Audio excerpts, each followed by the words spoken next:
हमने e rickshaw, rickshaw और ठेला, यदि इन तीनों पे जरूरी सामानों की सप्लाई की जाती है उस पर भी बिना पास के अनुमति दे दी है। लेकिन बाइक पर किसी भी दशा में एक व्यक्ति से ज्यादा नहीं होगा और एक व्यक्ति से ज्यादा पाया जाता है तो उसके विरुद्ध जुर्माना लगेगा।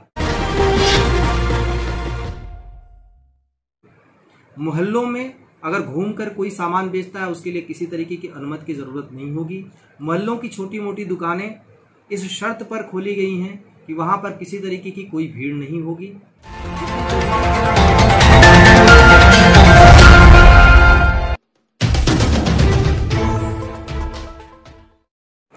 लॉकडाउन के दौरान जो सबसे निचला तबका है उसकी भी आजीविका का प्रबंध होता रहे, इसके लिए प्रदेश शासन के निर्देश के अनुसार हमने न सिर्फ मनरेगा के कार्य शुरू कराए हैं बल्कि जितने भी कंस्ट्रक्शन के सरकारी कार्य हैं उन सबको शुरू कराया है।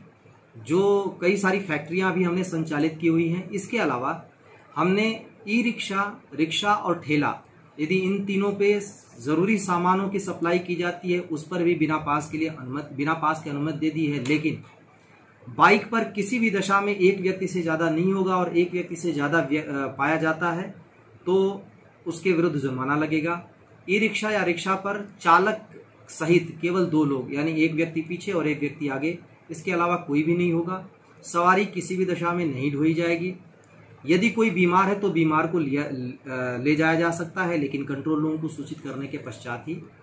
मोहल्लों में अगर घूमकर कोई सामान बेचता है उसके लिए किसी तरीके की अनुमति की जरूरत नहीं होगी। मोहल्लों की छोटी मोटी दुकानें इस शर्त पर खोली गई हैं कि वहां पर किसी तरीके की कोई भीड़ नहीं होगी। जितनी जरूरी आवश्यक सामानों की जो दुकानें हैं उनको भी खोला गया है, आवश्यक सेवाओं की दुकानें भी खोला गया है, लेकिन शर्त यही है कि दुकानों पर कोई खरीदारी करने नहीं आएगा, क्योंकि इससे सोशल डिस्टेंसिंग भंग होने का खतरा रहेगा।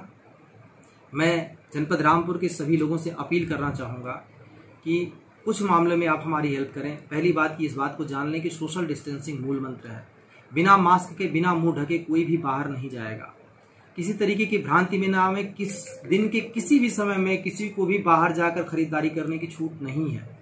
अगर आपको होम डिलीवरी किसी चीज़ की नहीं हो रही है या किसी चीज़ की समस्या आ रही है तो हमारे कंट्रोल रूम को सूचित करें, लेकिन अनावश्यक आप क्वेरीज न करें, क्योंकि इससे बहुत सारे लोग कंट्रोल रूम से इस समय जुड़े हुए हैं और उन सारे लोगों को हमें जवाब देना पड़ रहा है। उन लोगों की बेहतरी के लिए, उन लोगों की भलाई के लिए बेहतर होगा कि अनावश्यक के प्रश्न न करें। हमारी सोशल मीडिया से जुड़े रहें, हम लगातार आपको अपडेट कराते रहेंगे।